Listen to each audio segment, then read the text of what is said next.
busted out the window screaming it's hot, hit the rest of men who said blood clot. How you doing, guys? How are you, everybody? It's good to see you. It's good to be seen by you. I, of course, am the one and only Bill Sylvie, aka the Dungeon Delver, coming to you live, loud and clear on a Monday. And just because the weekend's over doesn't mean we can't have fun and get started right away on the day of the moon. Hello, everybody.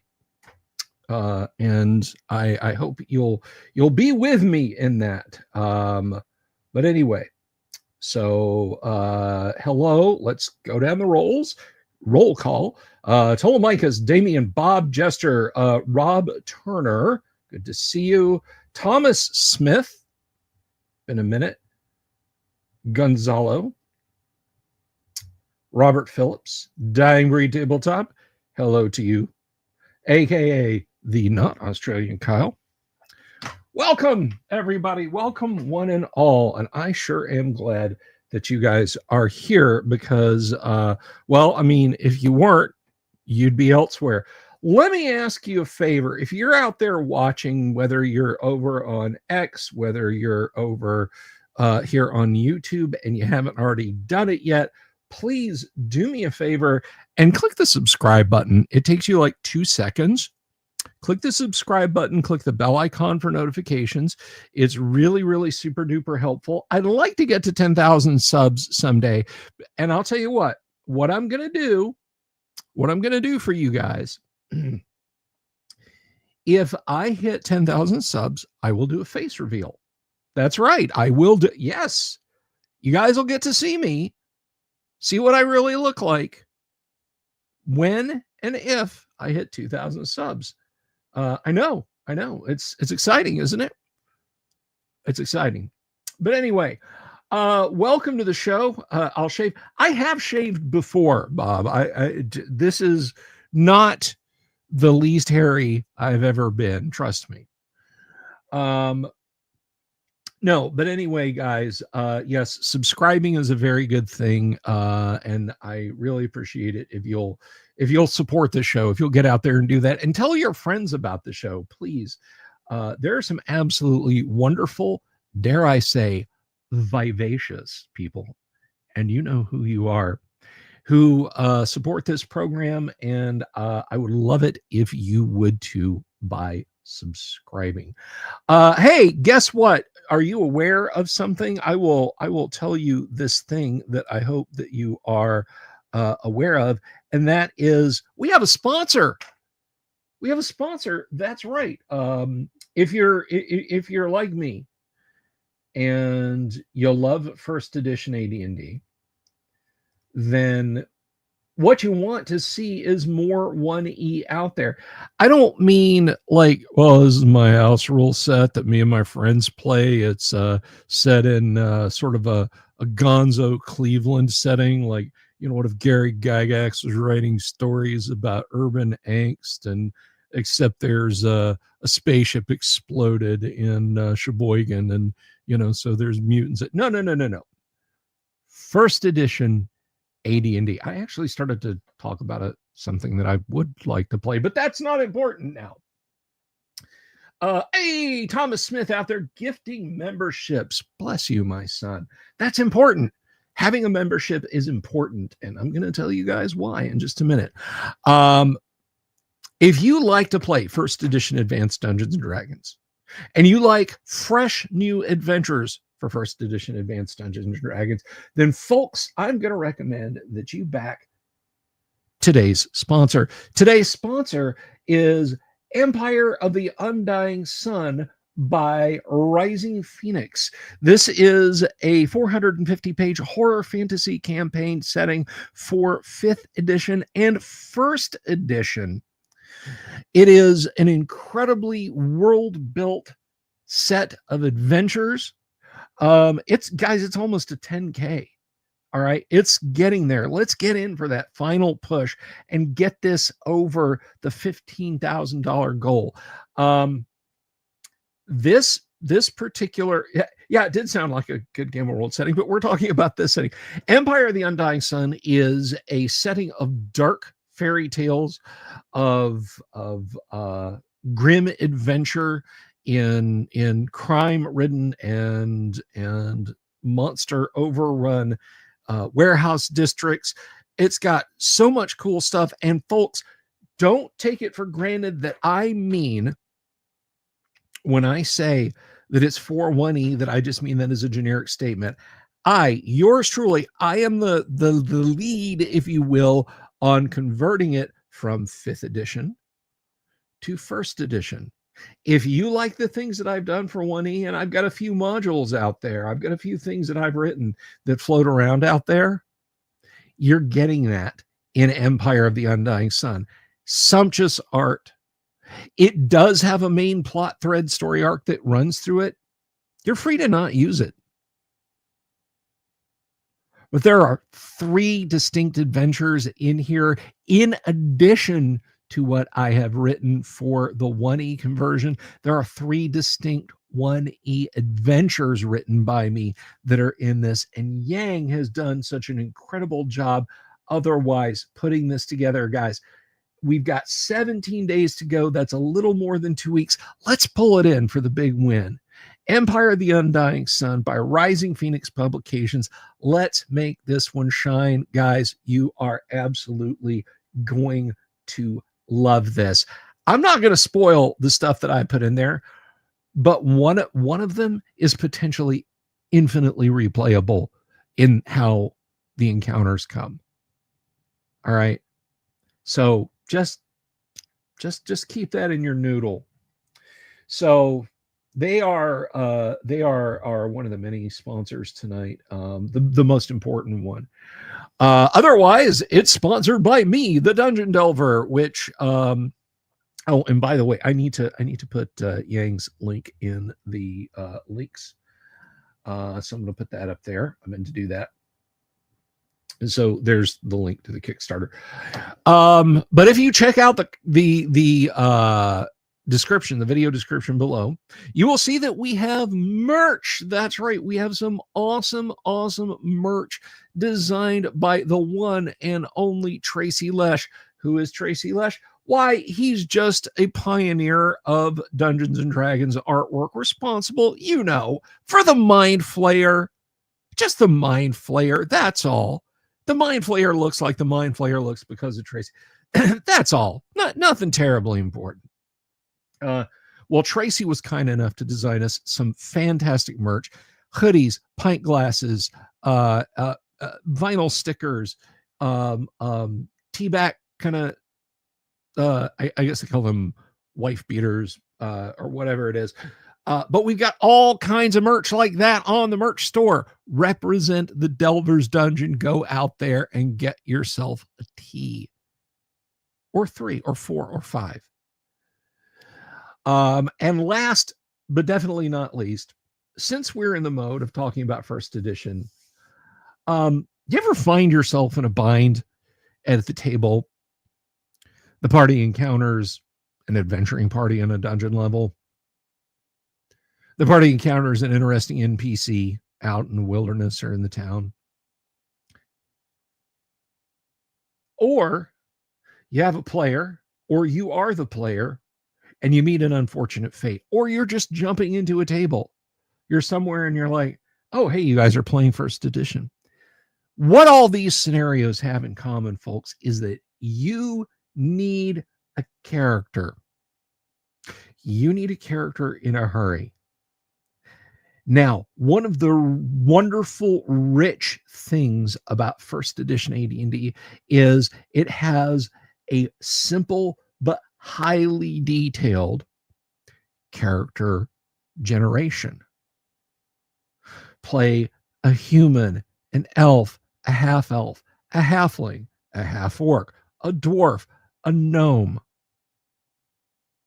Play just any multi-class combination for demi-humans, just about any dual-class combination for humans, buy equipment, all that sort of thing.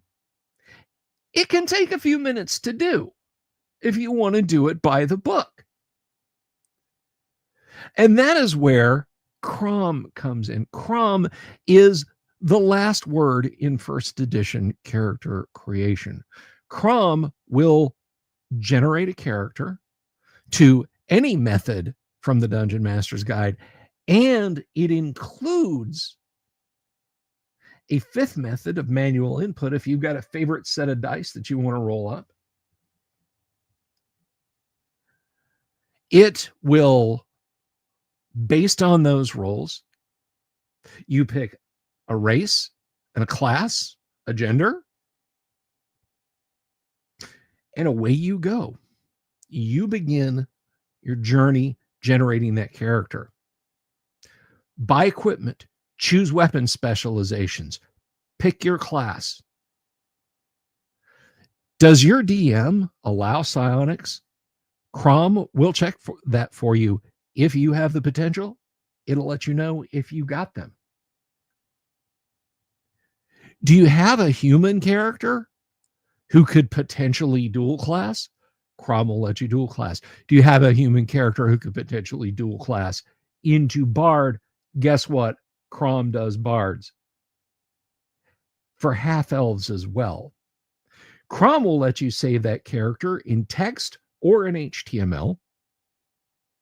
You can load that character back in later and sell gems and jewelry, buy more equipment, age that character, increase their stats, decrease their stats, level them up by milestones, or add lots of XP yourself, drain levels.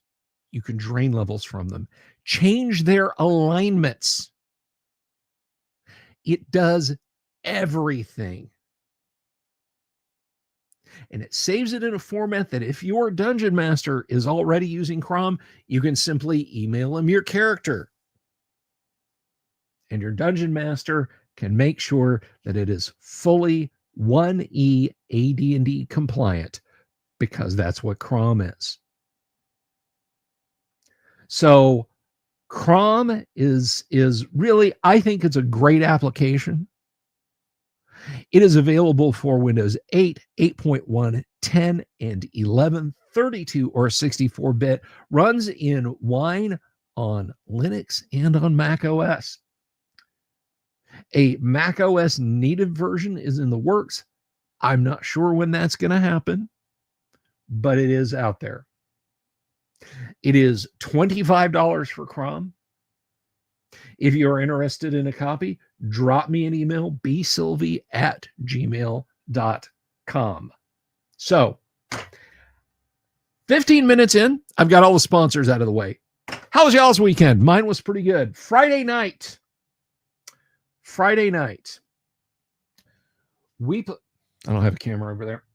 We played first edition Call of Cthulhu. No, we played Delta Green Call of Cthulhu on Friday night, and we had our first casualty. It was Yang Yen Zhao. He decided to have a shootout with the feds. He came out on the losing end of that gun battle.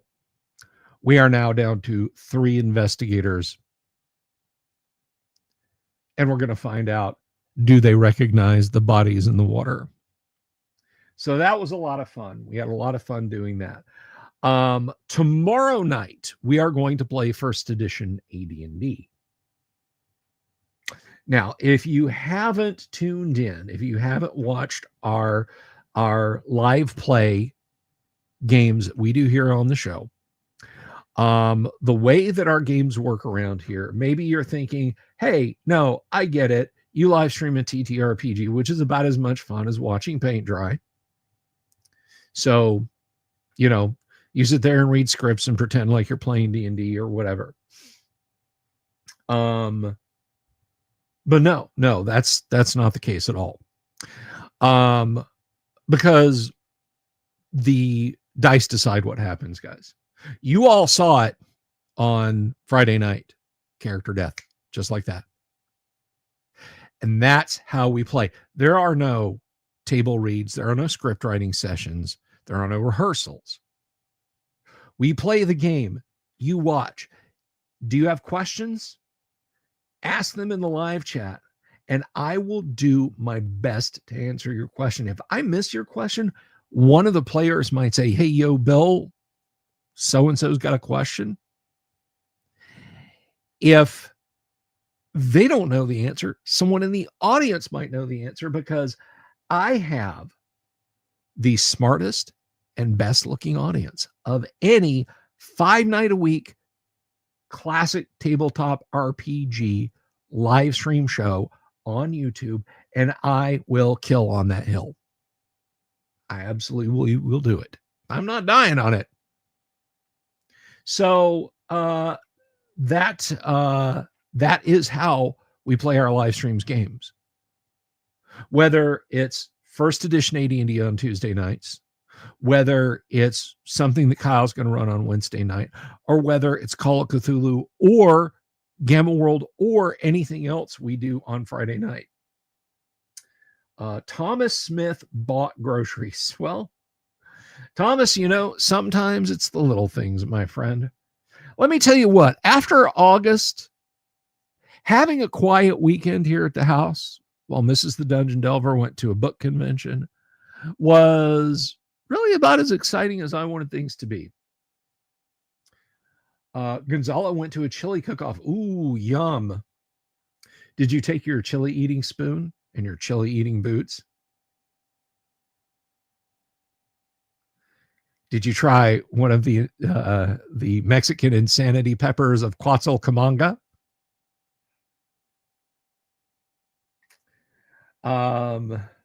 Grown by the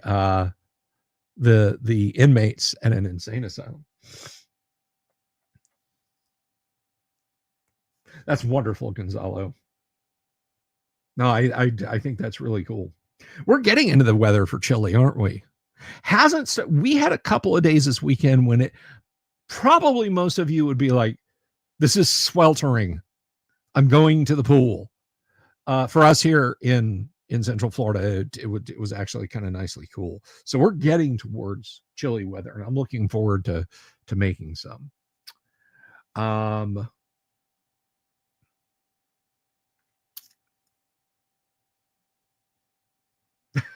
Yeah, Thomas, that's about right.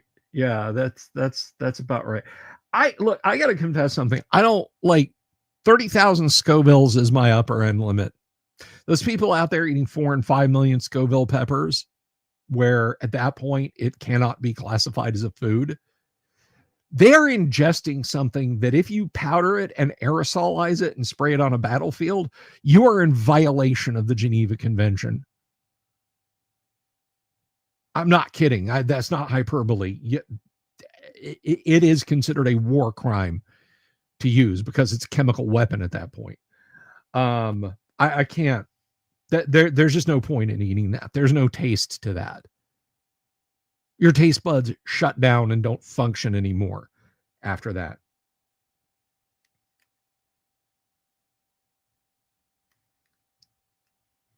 Ghost pepper chili for last, and not even a candle, Gonzalo.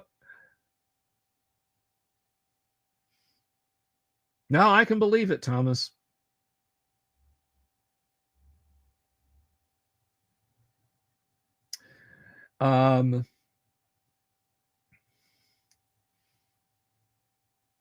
But that's that's 30,000.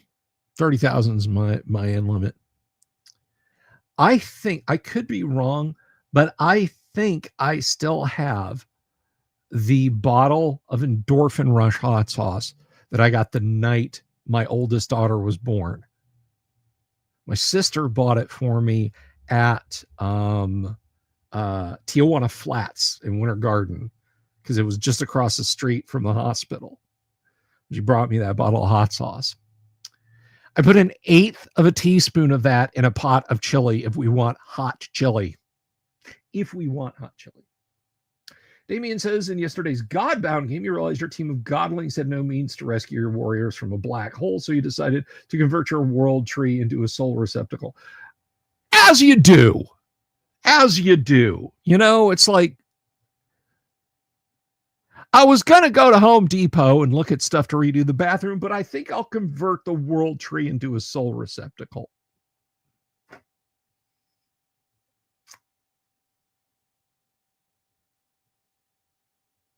Yeah, I'm not interested in any of that. Great old ones. Good to see you. Dying Breed, I love that. You like your hot sauces the same way you like your chemical warfare, with a hint of mustard and a lot of nerve. Very good. But anyway, I did do a little bit of OD&D box creation this weekend. Not a huge amount. I need to kick it in a high gear. It won't take me more than a couple of hours to do, but I keep doing like one set, two sets, and I feel accomplished, and then I get distracted by something shiny. You don't know what I'm talking about, do you? Maybe you're sitting here and you're looking at the screen and you're like, oh, that's a fun prop that he's got there. That's he made himself a prop that looks like an OD&D set. Let me let you in a little something. Your eyes aren't deceiving you. Folks, what you're looking at right here is a reproduction of a wood grain original Dungeons and Dragons set as created by TSR in 1974. I am giving 4 of these sets away.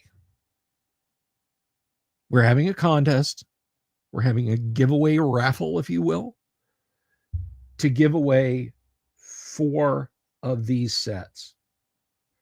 We will have the drawing on the night of December 25th, 2025.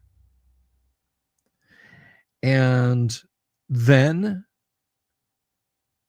certain people will win this. And there's 4 of these sets.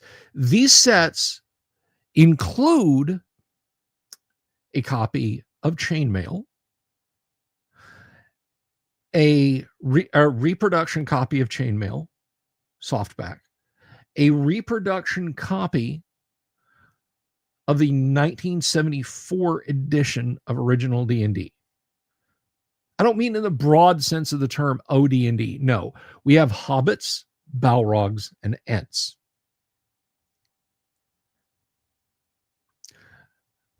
These sets are all being carefully assembled by me. There are some differences. The box is a little thicker than the original OD&D boxes. The stickers on the front and on the spine, these are vinyl stickers rather than the typing paper that they were printed on and then stuck on with glue. That is to ensure that these won't peel off in 20 years. So, you know what? Let's have a quick look at this. Let's jump over here.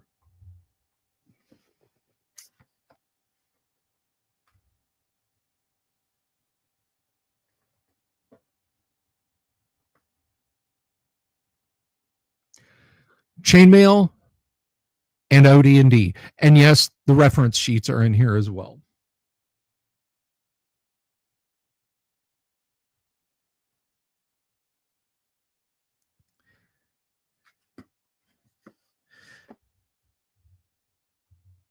So you may well ask, Bill, give me. That's not a question. So I have no answer for that.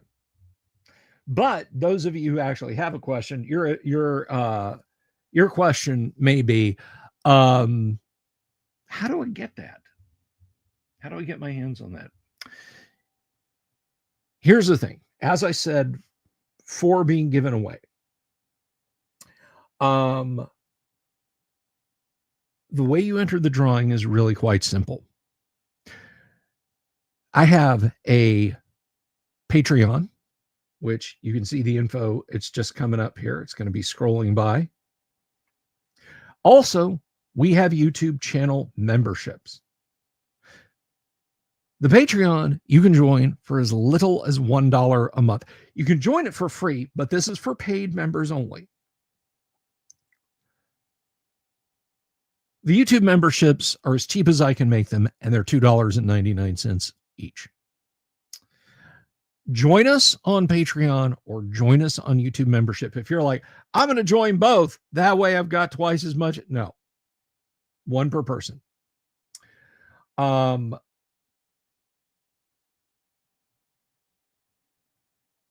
The Patreon, the YouTube membership, each, again, $1 or $2.99. Join no later than October 31st. That's coming up. That's literally in a couple of weeks. I will stop nattering you guys about that, about joining. I will just be talking about how somebody's going to win it. Join us by October 31st on Patreon or via YouTube membership. Stay a patron or YouTube member until the end of December. That is until December 31st. So 2-month window there to be a patron or YouTube member. Your name goes in the hat. On the night of the 25th, we will spin a wheel 5 times. Every show patron, every channel member, your name will be on that wheel. We will spin it 4 times. I said 5 times, 4 times. And 4 lucky winners will receive this OD&D set replica. Now, these will be stamped as replica inside. I will stamp them, sign them, and date them. If you want me to sign the books, I will. I don't think too many of you people want me to. So I'm only going to do that on request. But the boxes will be stamped replica. This is the only time I'm going to do the holiday giveaway with these OD&D sets. That's it.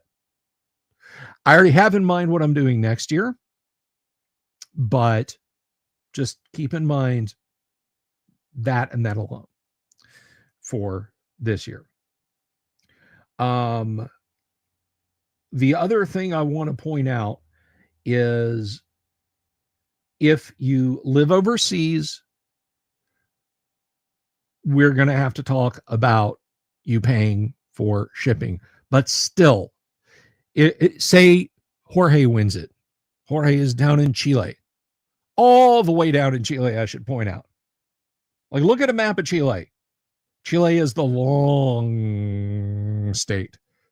Chile is about as, like 2 Chiles laid end to end would stretch across the U.S. If Jorge wins it, and that'd be awesome if he did. Getting it to him's gonna be, it's gonna be expensive. But here's the thing: like, if I only mailed him the books, it would cost the same as the box. So if you're overseas and you win, just brace up. But still, if it's $50, $60.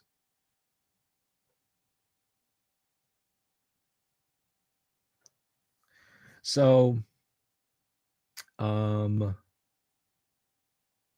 so that is, that's what's going on with the OD&D sets. Bon chance to everyone who's joined. And, I wish that I could send every patron and every YouTube member and everyone that watches the channel one of these sets. I can't. Oh my God. Oh my gosh. Ladies and gentlemen, we have an exceptionally generous offer. Gonzalo will pay the shipping for 1 international winner. Thank you, brother.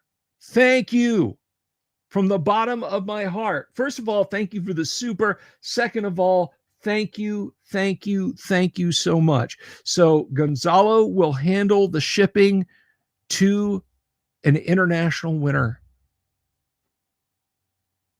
Now, if you're sitting out there, I know I got a contingent of you folks in Australia, New Zealand, some of you folks in South America.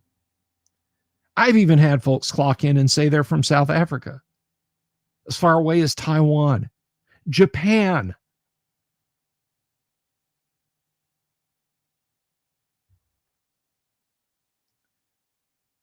Winter is on the ISS. All right, I got to draw a line. You got to be on Earth. I'm not making Gonzalo pay for a heavy lift vehicle to get this up in orbit. Kansas, even, yeah.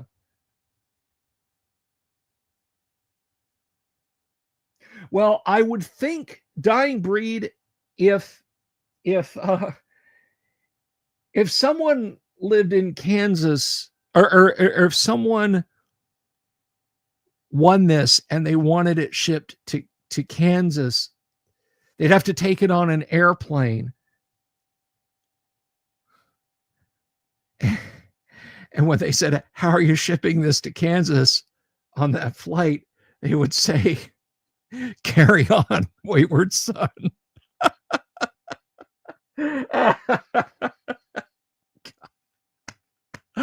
Ah, carry on. Wait. It cracked me up. No, it's 4. St. Cuthbert, it's 4. Does Guam count as international? Thomas, that's a good question. I think now, I don't know. Sorry, carry on, wayward son. I don't know, but I think if you ship it to a US, oh God, that's a. I'm gonna have to ask. I'm gonna have to ask that. Imperial Ramblings, when he grows up, he wants to be like me. No, you don't. It's Guam. It's the second one, GUAM, Guam. You know what? We have the internet. We have the meats.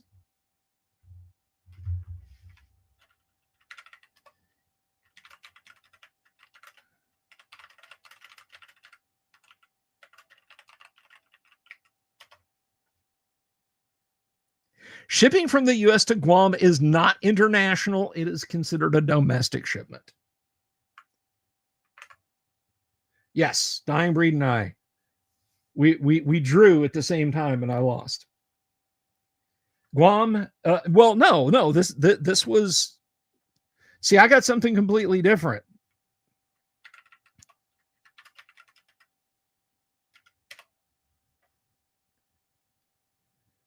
Yeah, shipping from the US to Guam is not international shipping.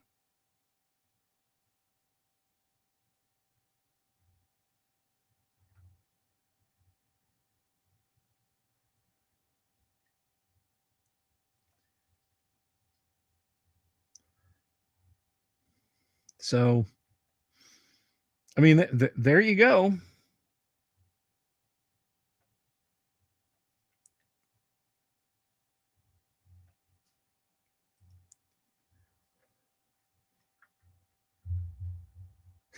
Yeah. I mean, on international there's so many caveats. I mean, I don't think there's any cut and dried answer. So right now, let's just tentatively say yes with a big but.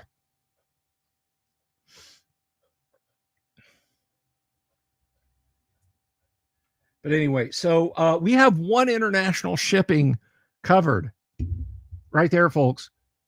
If you live abroad, good for you and good for her. If you live abroad, now there's no reason for you not to sign up for the Patreon or for YouTube memberships. Can you lie, Imperial Rambling?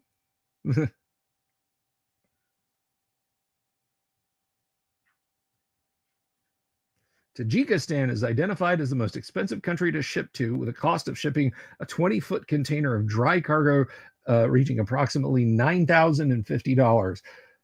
Damn, I was going to send a 20-foot cargo container full of OD&D sets to Tajikistan, and that's just going to cost too much. Oh, my goodness.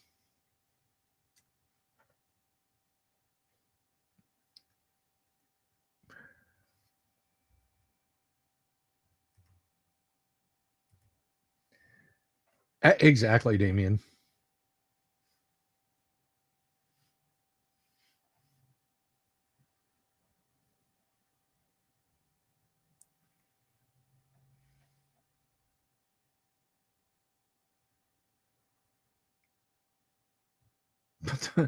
You'll put the forwarding address as the return address trick and see if that works.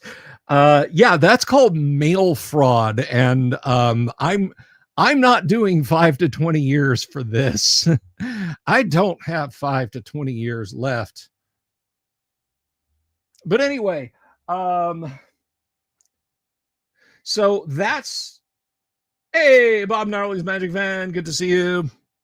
That's what's going on with the OD&D sets, guys. You got a chance to win one of 4 of those. Because 4 of them are being...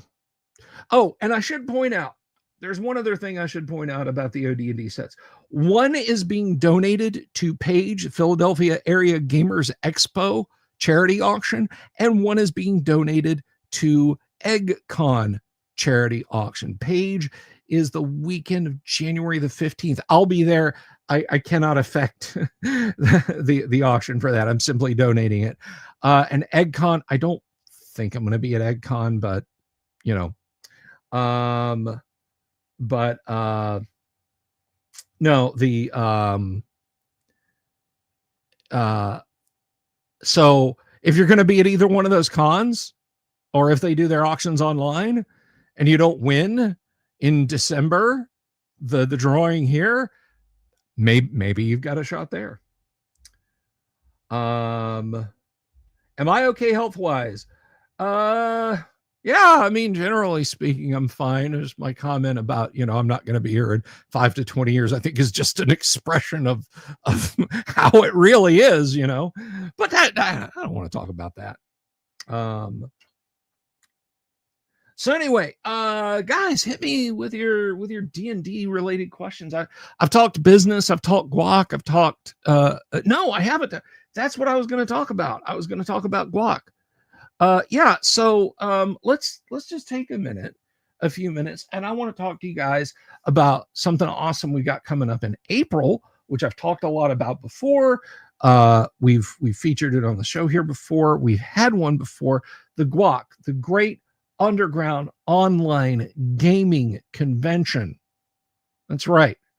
The GUOC is a virtual convention held on Discord. It is a 4-day gaming expo, all online. You don't have to pay travel. You don't have to pay for a hotel room. You don't have to pay for badges. You don't have to pay for snacks or beer unless you want snacks or beer. So I think that's a pretty good deal, right? And it's held right on Discord. Just come on over, join Discord, and that people are, oh, how do I register? That's it. You just sign up for the Discord channel. And just like a real convention, we've got merch. Dungeon Minister's going to have merch. We're going to post up our new merch. There is the link. Now, if you're watching this some days from now, a couple of weeks from now, next month, February, whenever, that link might not work. And that's Discord's fault. I'm not changing that link just to screw with people. You can't get a permanent link from Discord. It's awful. Thank you very much, St. Cuthbert. It was a pleasure to meet you at the Battle 102, my friend. We had a lot of fun. We took it to those Eurasians and we crushed them. Our Vikings. which is nice because usually the Vikings choke in the playoffs. But anyway, so the GUOC is just this absolutely a fun time where you can come over. You can sign up to play games. You can sign up to run games. Now, registering to be a game master, you have to let me know how to do it. You have to let me know you want to do it, and I will explain to you how to do it. Sorry, had a brain moment there. You have to let me know you want to do it, and then I'll explain to you how to do it. But it's very easy. So Ptolemycus asks a good question here while I'm talking about the GUOC. What would I say is the difference between questing and adventuring? Specific goal versus not necessarily a specific goal or other. I think a quest is a specific goal, a guess, if you will, a guess. Searching for the Holy Grail is a quest. Going to the Holy Land and adventuring across Europe to see what you can find, that's an adventure. We're going to Disney World. We're going to drive around Central Florida. We're going to the moon. We're going to send a ship up into space. I think those are your big differences. I don't know that there is another. I guess in the case of a quest, you might be told, okay, here's a good example. Bilbo and the two can entail each other. Bilbo left on a quest. The quest was to get the treasure from Smaug. Did I see your wizardry message? Wizardry message. I'm scrolling. I did not, Damien. I'm sorry. So Bilbo left on a quest. What he had during the fulfillment of his quest was an adventure. Wasn't expecting the trolls. Wasn't expecting to find the ring, wasn't expecting to encounter the goblins, wasn't expecting to meet the Bjornings, the giant eagles, fight in the Battle of Five Armies, get captured by the elves. All those were adventuresome things. Gandalf didn't hand him a map and say, you'll start here. About a week in, we're going to run into some stone trolls. A little bit after that, we'll stop at Rivendell. Sometime after that, Oh, very cool, Damien. I'll check that out. I like wizardry.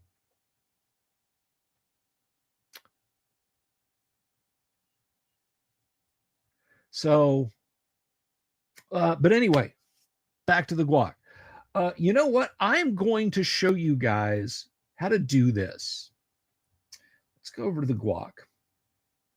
Actually, before I get into this, before we get into the GUOC, I want to talk to you guys about what's going on this week. Because I was going there tomorrow night, first edition AD&D. Wednesday night, hopefully Kyle will be here to run some post-apocalypse survival with his RPG. Yes, but Thursday night, Matthew Tapp, half the reason why these are available. Matthew Tapp will be on tap. He's going to talk about having hung out at Arnicon, projects he's got going on. Matthew Tapp, don't miss it. Friday, week 3 of Halloween Shocktober Call of Cthulhu. Who will survive and what will be left of them? And that is the week in review. All right, so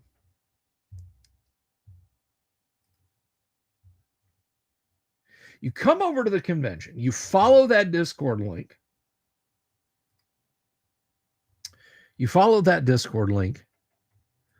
And you jump on over to the server. Congratulations, you're on the server. Now, Going to share that screen real quick. So here you are. This is the server. This is the server. Here's our event calendar. Here's all the members, server boost if you want to do that, the channels, and the voice channels. You'll note these are called event rooms. This is where you'll find your games. Now, at the appropriate time, games will be assigned by me or by Doomsword, if Doomsword is helping me out, to these game rooms. So you might look over here and see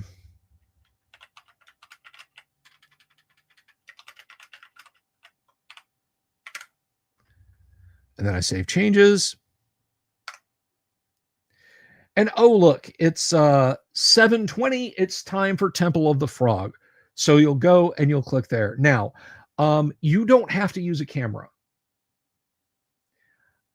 Unless your game master tells you otherwise, I do recommend you use voice at least.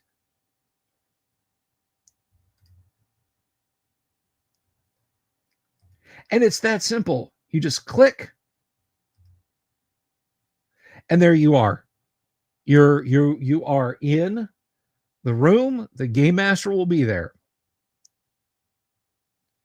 And if you want to join the specific chat for that room, you click this little word balloon right here. Hover your pointer over it. It says open chat. And there you go. There are some old chats in there from a previous game that's been played. We have a built-in die roller, as you can see on the screen. How do you use it? Very simple. /R. You know what? I need to turn off the on-screen chat for just a second. /R 1d6. And there's your die roll right up on the screen. And it's that simple. It's that simple, guys. That's how you join. That's how you play. Easy peasy. I better edit that lest people think I'm actually running something right now.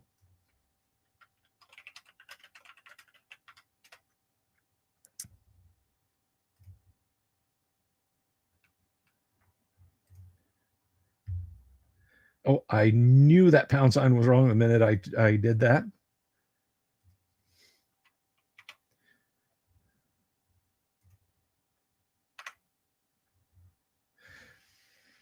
That's it. That's how you join your game rooms at the appropriate time. Now, to join games, do the DMs need to use a camera? No, they don't. I do not require DMs to use a camera. Do they post it on their game if they do or don't? If a game master insists on people using cameras, then they should put it in their game descriptions. Now, how do you find games to play? Well, we have an event calendar. Actually, we have convention events.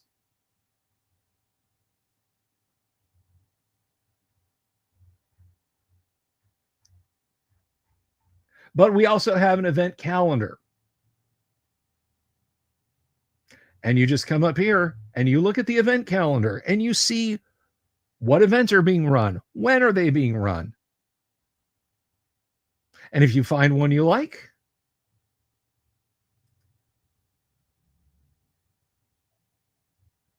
you can click interested. Or you can add it to your calendar. So on and etc.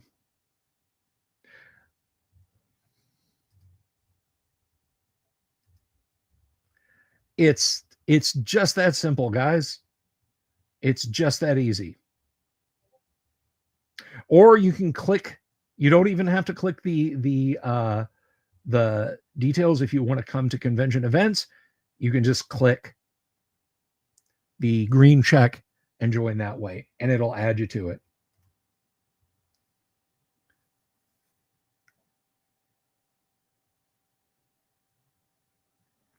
Yes, you can post images to you can just post stuff into the chat. You can drag and drop it into the chat.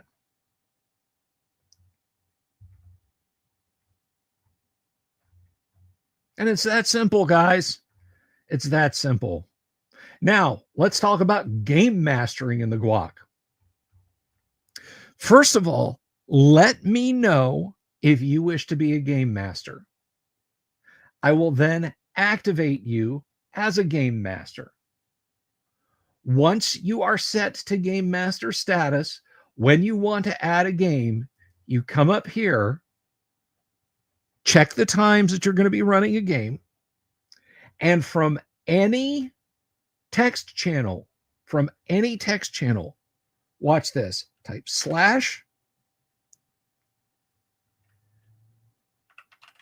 create. Give it a title.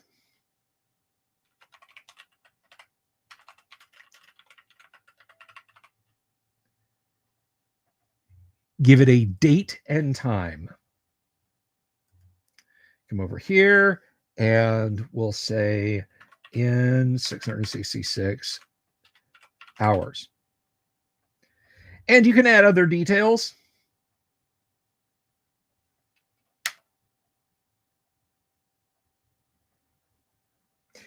And it's done. It's done. Now you can go up here and see Adventures in Blackmore. It starts at 666 hours. I'm going to remove this. This is just an example.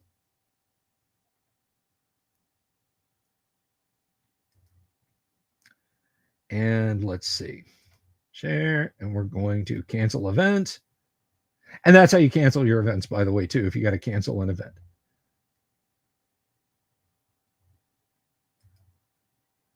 And the event is canceled. And it's gone.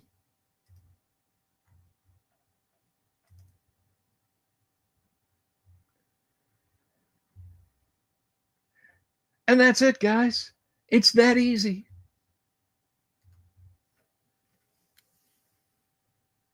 Some folks use screen share to show a VTT, but I thought it was kind of hard to do that. Yeah, you know what? If you don't have two monitors, it can be kind of hard. Honestly, for something like this, Theater of the Mind might be your best bet. It really might be.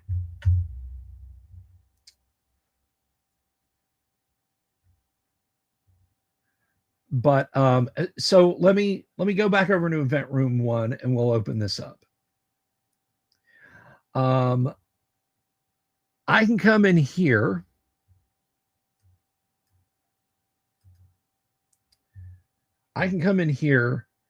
And I can share my screen. I can drag and drop things in. If you have a basic knowledge of how Discord works,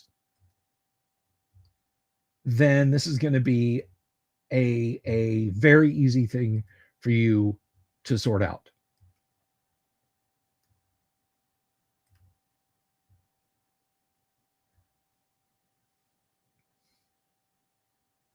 Oh no, I do like maps. Theater of the Mins. Yes. All the minis. Theater of the Minis. It is pretty easy to GM a game in. And guys, let me tell you something. The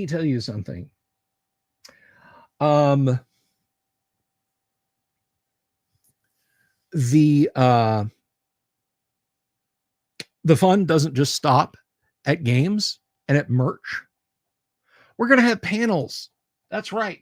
We're going to have Tracy Lesh. We're going to have Heidi and Eric back. I need to talk to Heidi and Eric. We're going to have Richard Witters. We're going to have I'm hoping to get that Sky Hernstrom will be here.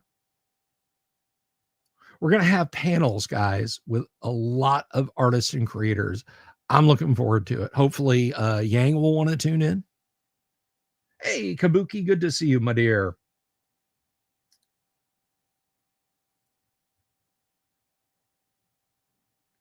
You'll be on vacation next year. Otherwise, I'll be getting Red Sword Bar 2, the Mercury Dale, but now you'll just have to wait.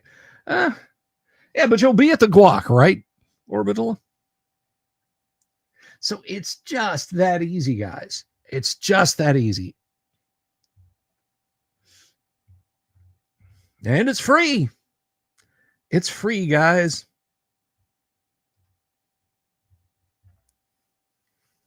The GUOC is free. Sign up for games. Sign up to run games. You don't have to use a camera. You don't have to go home, but you can't stay here. Now, you can stay here if you want. The channel, you know, the Discord will always be there. So I really hope you guys will all tune in to the GUOC. You'll be out of the country, no Wi-Fi. Sounds to me like somebody needs to invest in Starlink if they really liked this show, but I guess not. I mean, who am I to say? GUOC for free. Absolutely. Free GUOC. You can't beat that with a stick. You should use a mortar and pestle.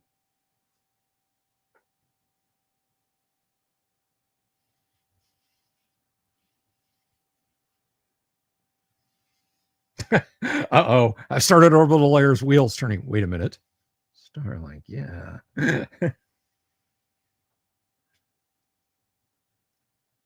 There's latency, man. You know what? Back in the day, and by back in the day, I mean 90s, back in the 90s, there were companies advertising satellite internet over those DirecTV dishes and the big giant chicken wire dishes too. You know, you drive by somebody's yard and see the big parabolic dish out in front of their trailer home. You know what I'm talking about. And they, you know, they are always talked about, oh yeah, no, it's like 300 megabits down. And I was like, oh my, this is the 90s. I was like, holy crap. You could just download all of the internet in an evening. And as it happens, you still needed a phone line. Why? Because your satellite receiver dish is not a transceiver. It doesn't send a signal back up. So the best you could do was send stuff at 56K. You could get stuff down like that. But to send, like when you'd click on a link, you'd wait a while and then everything would pop up. The latency was murder. It was useless for what I wanted to do. And at the time that was Play EverQuest. Fun piece of computer tech and music history. Way back in the 90s, the British electronic group Future Sound of London released an album called FSOL ISDN. And it was pretty revolutionary because the album was a recording of an online concert that FSOL did and broadcast to people who had ISDN. And ISDN pretty much was broadband back at that time in the 90s. It was pre-DSL. And it was 128K. You really got more like 102, 103K. But compared to 56K dial-up, it just felt so, you know, things would still be bit crushed down. But if you were one of those rare lucky individuals out there, you got to listen to a concert on your computer. I don't think there was even a video component because there was no standard TCP/IP video broadcast at that time. But yeah, FSOL-ISDN. Now, here's a little bit more. I have lusted after a Silicon Graphics computer for all of my adult life. Anybody out there got one that's just taking up space in your garage, in a spare closet, in your attic, in your basement, and you're just like, I just want this thing gone. Reach out to me. I'm serious. I am dead serious. Love to have a piece of SGI hardware, because I'll let you know a little secret. There's a few things that, starting with the indie machines, SGI hardware still does faster than modern PCs. It's bonkers. Like clock for clock, they're about Pentium 200 speed.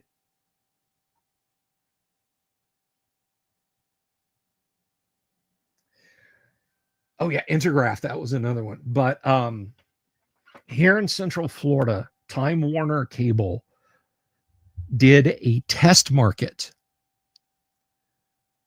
They did a test market of broadband. The broadband modem to your house was a headless, that is, no monitor was included, no media, like the floptical drive, which was like a special high density removable disk drive, was not included. There was just a plate there blanking off the front of the machine. It was a headless Silicon Graphics Indie. That was the cable modem. They came and set it up in your house and ran the wire to your PC. They ran a test market for this and said, yes, it's viable. At some point in the future, we'll have broadband for everybody. And then they turned it off. This was like in 1995, I think. But for a year there, a tiny, tiny section of people in a neighborhood that is just up the road from me, I don't mean in highway terms, I mean it's literally like the next neighborhood over, called Altamont Springs, had broadband. It was like 5 megabit, but when you're dragging ass at 14.4 on a software modem, but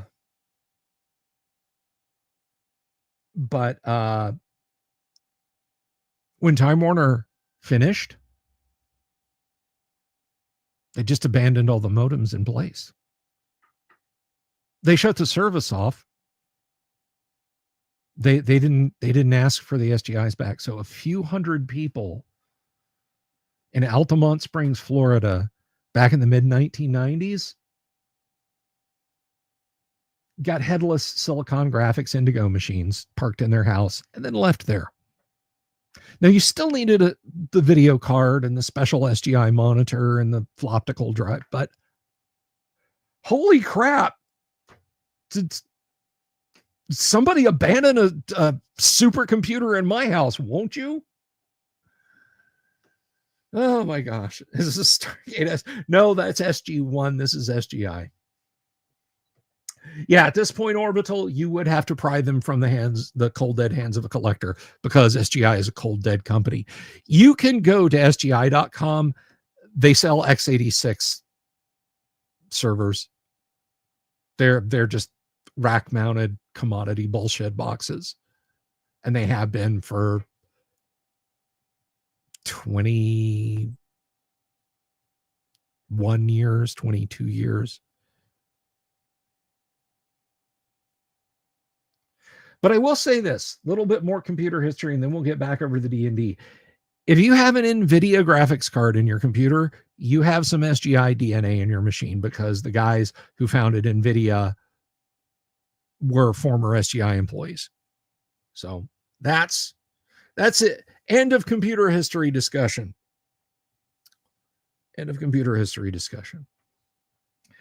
So what D&D wisdom and knowledge can I impart on you fine people this evening? Yeah, $1,200. That's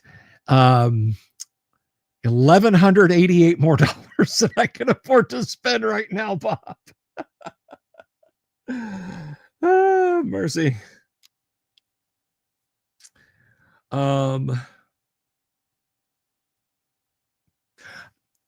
Hey, here you go. Here's a connection. You might get Chrome to run on an SGI with the soft Windows emulator that SGI released. If you can get a Windows install that supports the extensions that compiled Python needs, you might get Chrome to run on an SGI. If you have an advanced enough browser, if you're running Linux on an SGI, which they're pretty good for, you might be able to get a Discord client working and sign into the GUOC on an SGI. There, I made the link. I hooked it up. I connected it. I'm a very smart boy.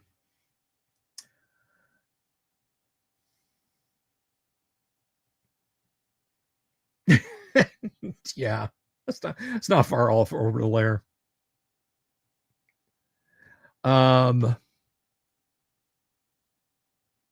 Yeah, nothing's really flared up on the D&D front that I feel particularly passionate about lately. It's quiet out there. Too quiet. Is there an area of Greyhawk that was not developed that you wish was developed commercially? Oh, many. Ptolemachus right off the bat, the real Castle Greyhawk. Unquestionably. I know for a fact I have seen, not held, not possessed, but I have seen on Gary's lap in front of Gary, I have seen the Castle Greyhawk notebooks. Teeth of the Barkesh Nor, which I co-wrote with an adventure with Gary for that. Would have loved to have seen that get developed commercially. I really, really, really wanted to see Stoink, City of Thieves. Gary actually had kind of like an evil Lankmar set going with Stoink. I would have liked to have seen the far, far west of Greyhawk, because remember, we get a slice like this big in a Greyhawk map that's like this big. So what was going on over here?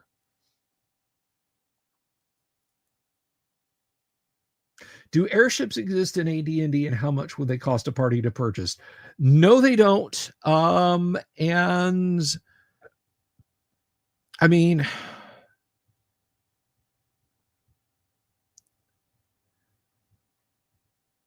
I don't know. You'd want to make them out of silk, right? So start with figuring out how much fine silk is and go from there. You know, the gondola, and it's just a small punt. But after that, no pun intended, the sky's the limit. Hill trolls, that's what's going on. Yeah, the upper works. Upper works.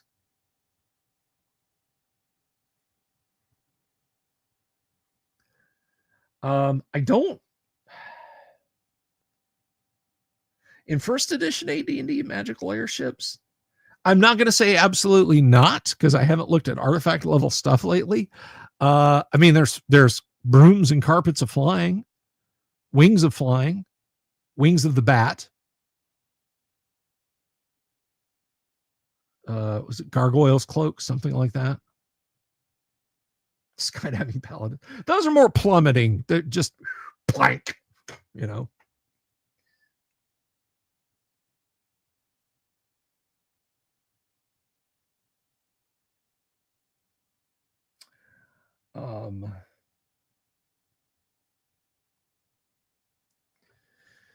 So there was one other question, I think. Let's see. Airship commercially. Yeah, I mean, Damien, that's so horrible. I'm surprised I didn't say it.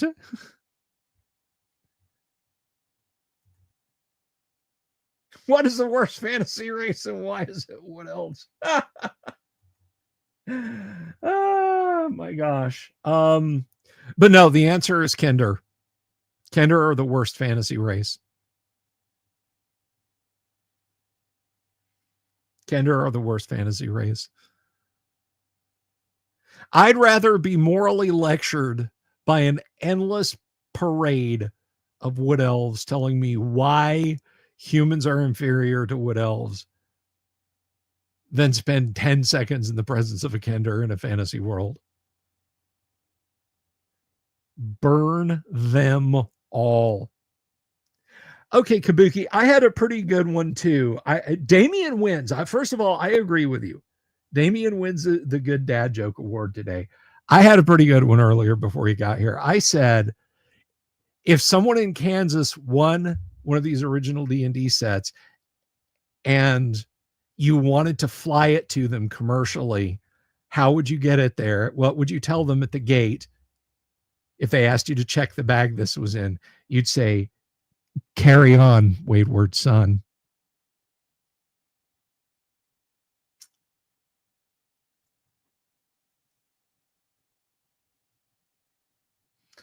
AD&D Dragons Ed Greenwoods are sailors in the Sea of Air. Interesting. Yes, it was. It was, Daniel. It was absolutely horrible, and that's why that's why that's why Damien gets the square. Let's see. Sailors on the Sea of Air. Is that like sailing the seas of cheese?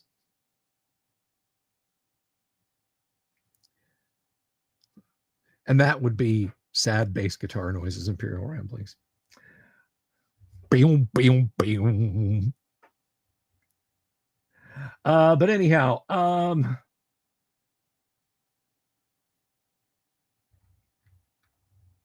I would say I would play a tiefling if I could play a tiefling whose sworn enemy was all Kender and the game master allowed me to slay all Kender. Just whenever I saw them with no consequence, just pick them up, rip them apart like fresh bread.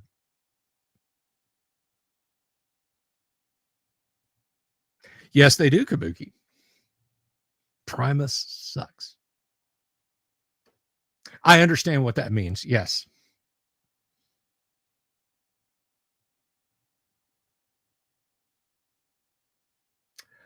Sailors on the Sea of Air. And you bring up something very interesting, Bob Gnarly, actually, and I'm glad you did. Also, unrelated to Primus, but this is not a Fugazi t-shirt. And that is the question of, is Dragon Magazine canonical? Is it tournament legal? Is it something that you can say, well, this is part of the AD&D rules? Dragon said no, but there's a lot of stuff that went into Dragon that later went into both Forgotten Realms, Unearthed Arcana, and the World of Greyhawk boxed set. So that asks the question, Rob Kuntz wrote Greyhawk articles for Dragon that were considered canonical. Exactly. If Ed and Gary said so. See, I agree with you about tieflings, Daniel, and that's the only condition I would play one under. Do Dragon...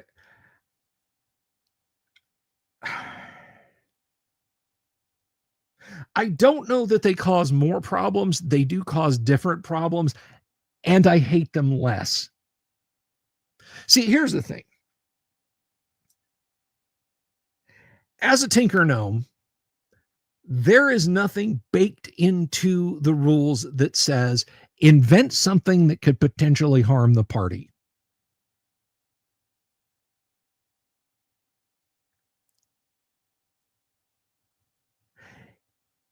with those goddamn Kender, it is built into their personalities to do things to harm the party. And the people who play them and smirk and look at you and say, I had your potion of extra healing while you were dying on the floor. That's literally what my character would do.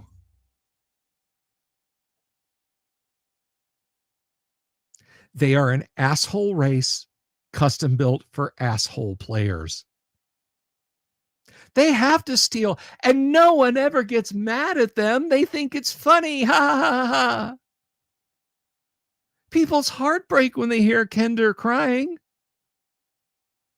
I don't.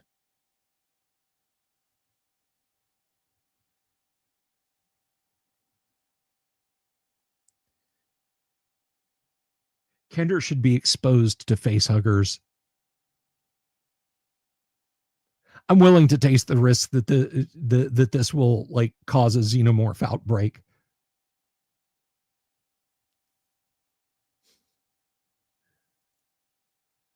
I really don't like Kender. Tried to play a 5e game the other day with a human, the only non-animal in the party. Wow. What, Bob, was it all furry?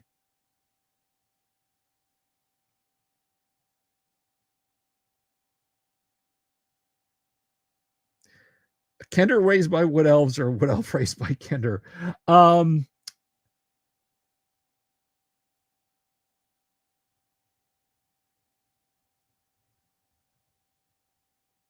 A Kender raised by wood elves is worse because they'll never stop being Kender. It's in their nature to be Kender. A wood elf, as soon as they leave home, they realize that that's not the way to act. And some sense will come over them and they'll stop being that way.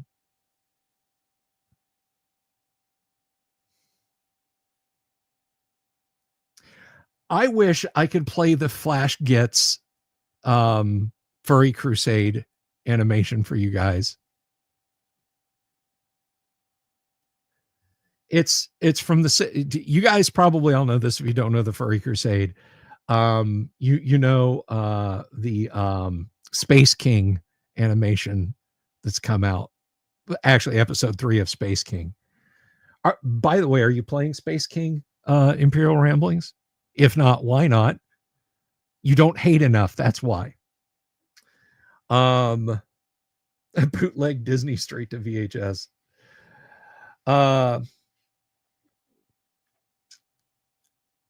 But Furry Crusade starts off in a furry's biggest dream scene, and then Space Marines land and start to purge them all. And it just gets better from there. It's 30 minutes of Space Marines exterminating furries, and it is glorious. I wish I could show it to you guys. I absolutely wish I could show it to you guys. It is brutal. I love it. I absolutely love it.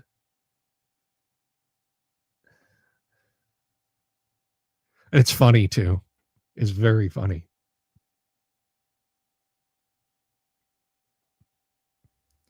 Look it up. Flash Gets the Furry Crusade on YouTube. You will not regret it.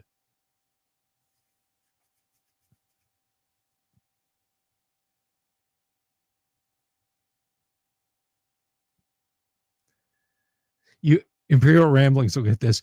You get to see Tails from Sonic the Hedgehog get shot with a Hydra missile launcher. You know, that the anti-aircraft missile battery that fits on top of a rhino. Whoosh. Leave it to me to. Yes, I have a problem. Do BLS have a penchant for? Yes. In my campaign, although they never get them because they don't exist except in Dragonlance, Bullets would absolutely go bonkers for Kender. They would burrow up from other continents to eat Kender. And on the Dragonlance world, I would assume that they do the same thing. This is a good GM killing here. Bob is my kind of player, ruthless and inventive. Oh, mercy.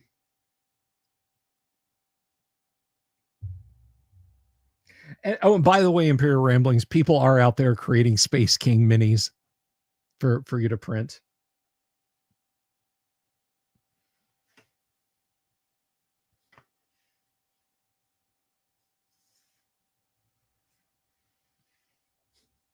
I have a joke for all of you Space King fans. Maybe you picked this up this weekend.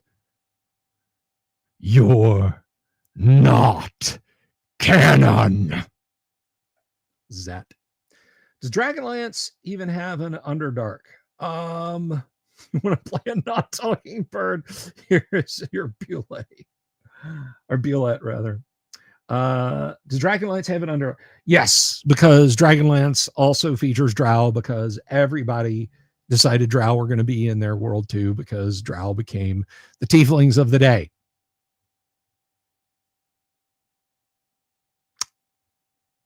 Drow became the tieflings of the day. I love Gary to death. I love first edition AD&D, warts and all. But oh my God, the big allowing the creation of playable Drow was disastrous.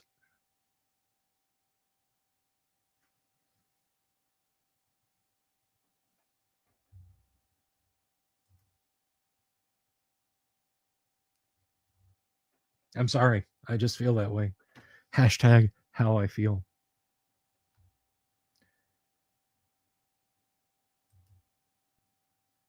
What even in it?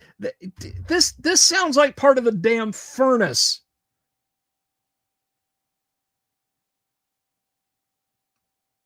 It's getting smoky in here.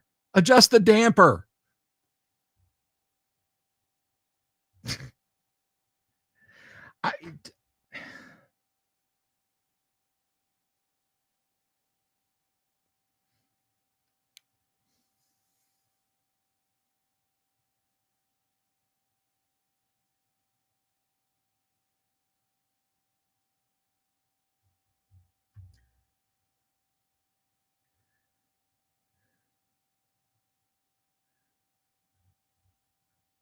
No, seriously, somebody tell me what the hell a damper is.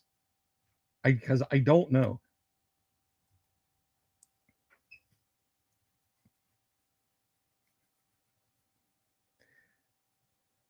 Cambions, I'm like third-rate Transformer villains.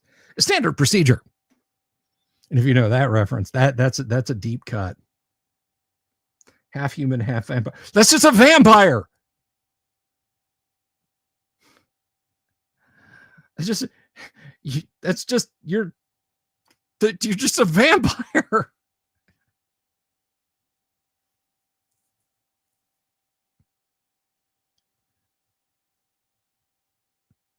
Oh, so the Mexican orcs thing. The art for D&D 2024, they featured a picture of orcs, and they are in like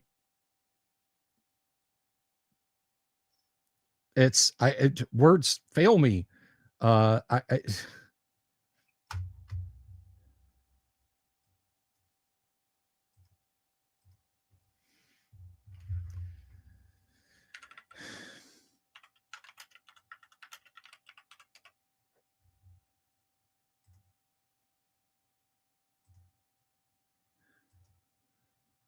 so you can find this.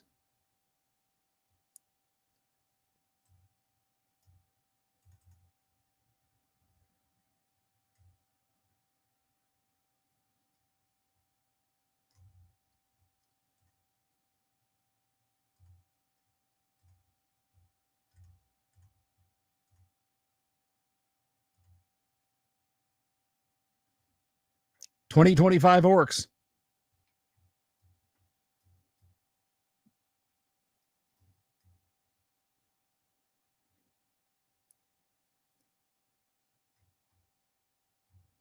See, I don't.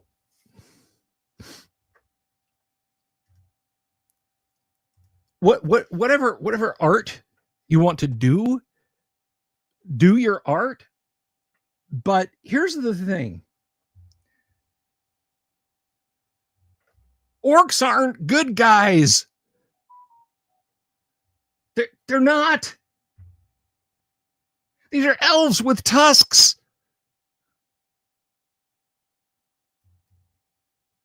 What, just one of the most iconic bad guys in D&D from all the way back into the time of J.R.R. Tolkien.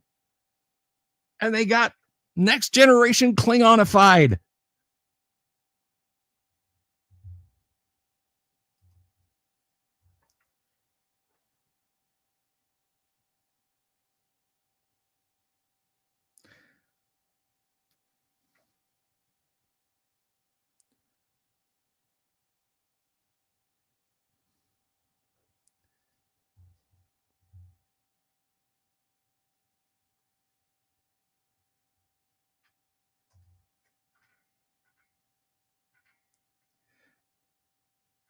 Yeah,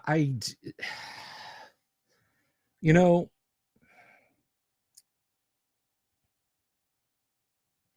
I just, I just,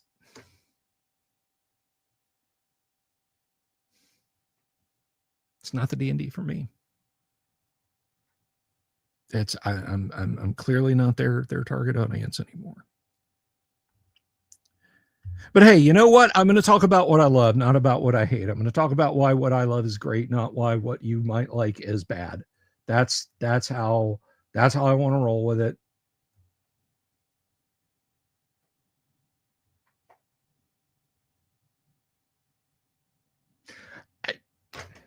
Yeah, this is one of those things that Wizards of the Coast did to bring us all together, Bob. Exactly. I'm going to talk about what I love. And I am successful in talking about what I love. Tomorrow night we are going to be playing first edition AD&D. I would hope that you guys would watch. I'm going to be trying to bring back some on table camera work. I've got piles of OD&D box sets out there that are under construction. Enjoy your dinner, Kabuki. Thank you for stopping by. Ciao. Chow. No, chow. Go eat chow. You know what I wish I could do? And this is kind of D&D related. Thank you, Bob. Thank you very much, man. Hey, let me try something. You guys, it's us. We're hanging out. We got how many people we got watching? We got 34 people watching. 150 cruise by on X. So for you folks who are watching, do you guys want to see the what was supposed to have been the opener for last week's Call of Cthulhu game? I mean, with sound.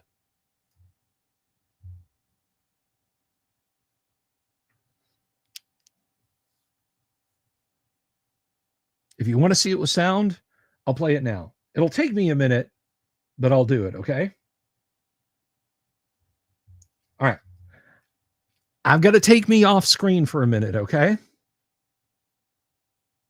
I've got to take me off screen for a second. Hang on. I'll be right back.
Okay, I'm back.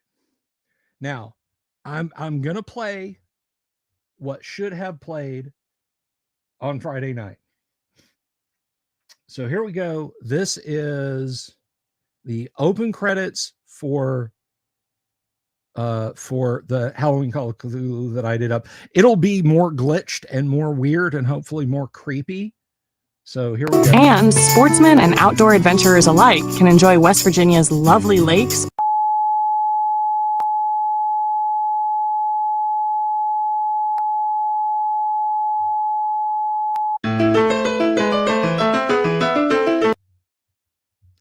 Okay, was there sound on that? I hope there was sound on that. You guys told me there was sound on that, please. Yeah, Michigan J. Frog. Great Bugs, well, not Bugs Bunny, but Warner Brothers cartoon.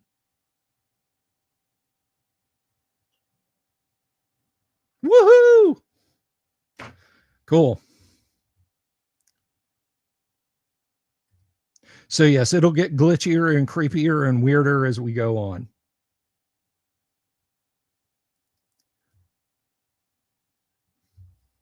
I had the monitor off accidentally for it on Friday.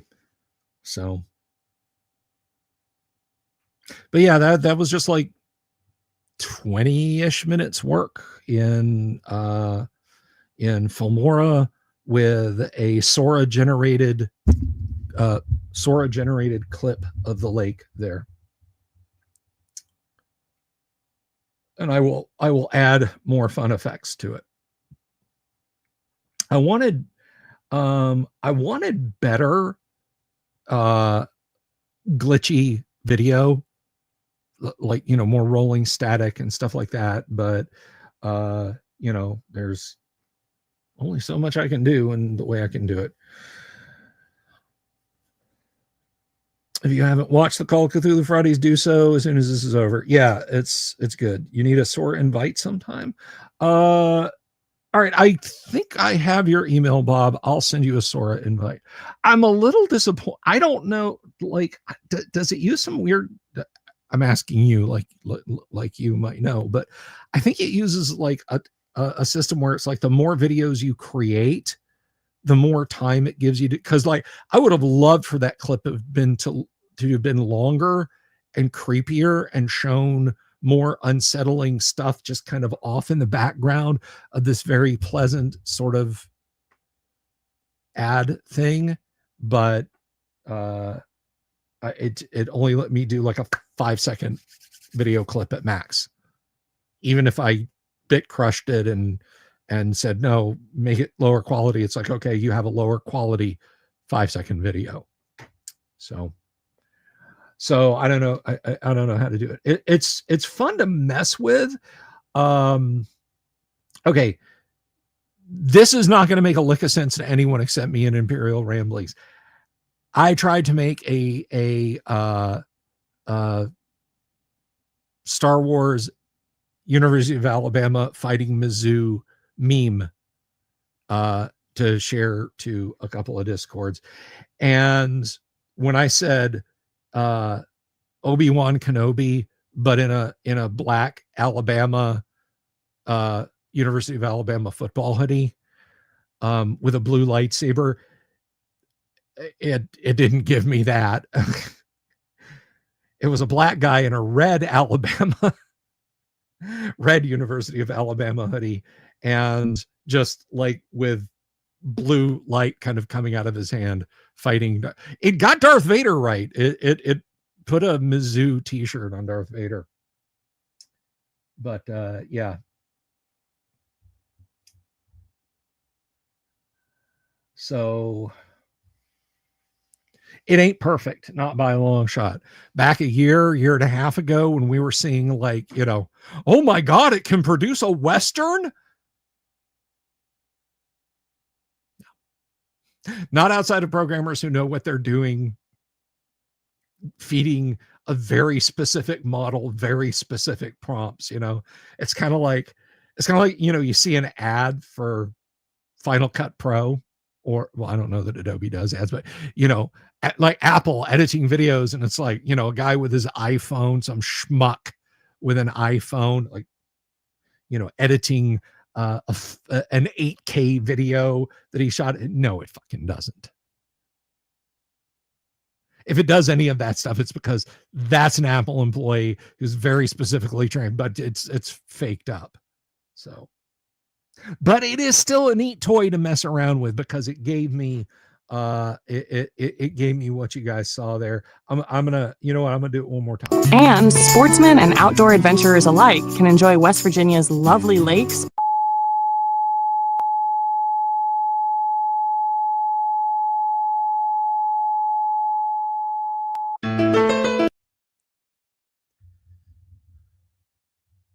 So you guys tell me something and be honest, be 100% honest.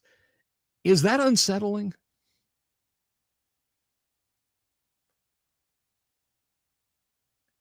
Like is that legitimately unsettling? Oh, don't say that, Robert. If my Call of Cthulhu videos get picked up, I don't have I don't know where I got that music snip from. Did you hear the banjos?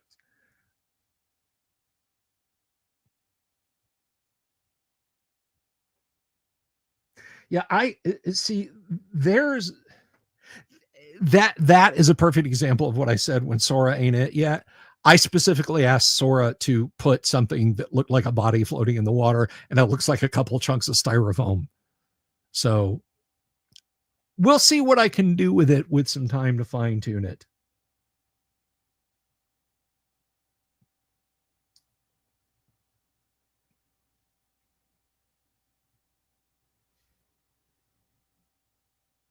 We'll see.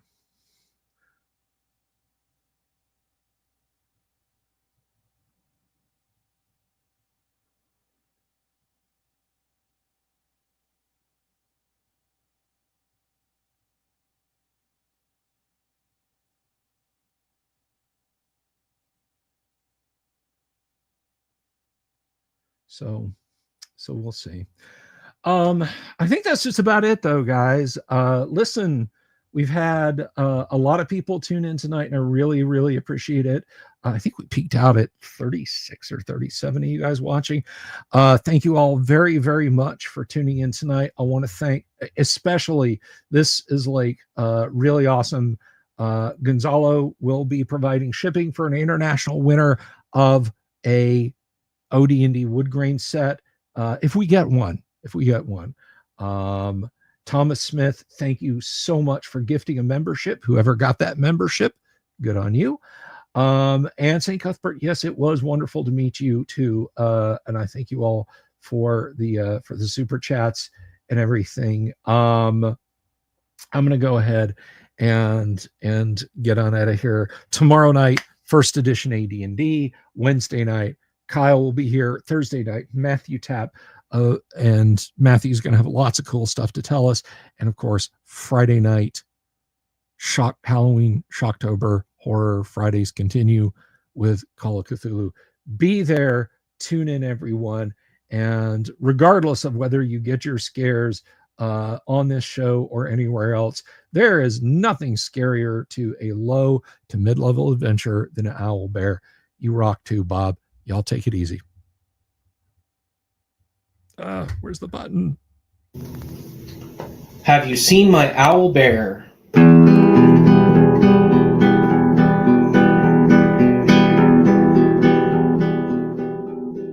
Here's to all the weirdos everywhere in the woods and in the air. Have you seen my owl bear? Should I shave off all my hair? Bobs are all around. Some live in tunnels underground. Some are fat, some are rich, some are sleeping in a ditch.